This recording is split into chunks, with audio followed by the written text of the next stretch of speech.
In this video, I'll be showing you how you add bookmarks on Microsoft Word. So if you are new here, give me a like and subscribe to my channel. So what you are going to do is you are going to create a heading figure here, and then we bookmark it. Yeah, simple and easy. So what you are going to do is let's just name it heading here. Heading 1, something like that.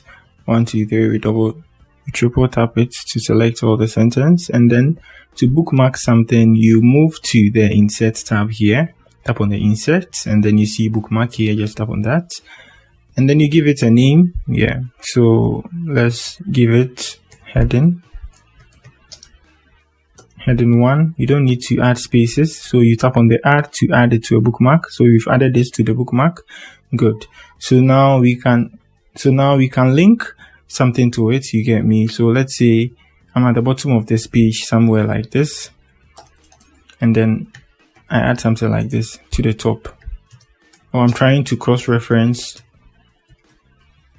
Yeah, so let me enter something like this to the top, and now let me try to link it to the bookmark, you get me? So this here, what I'm going to do is I just tap on link here, insert tab and link.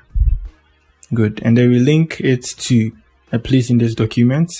Automatically should be here, but then with this to this here, and you can see the bookmarks here. We have heading, and that's the one we just created in this video. So we tap on OK here, and now when we press on this, it should take us to the heading 1 side. So Control, we tap. You see, it takes us automatically to here. So that's it on how you create bookmarks. So you can even create it any part of your document. Let me create another one here, heading 2, and you just triple tap to select it, and then you move to your insert tab. You're going to see bookmark there. Just tap on bookmark, give that bookmark a name so that you can reference it. Give it a name so you can reference it anytime you want to use it in your document. Heading 2, and you add it. So to delete a bookmark, you come to the side here, tap on the bookmark, and then you delete every bookmark, you get me? So that's it on how you add bookmarks on Microsoft Word. If you are new here, just give me a like and subscribe to my channel. Peace.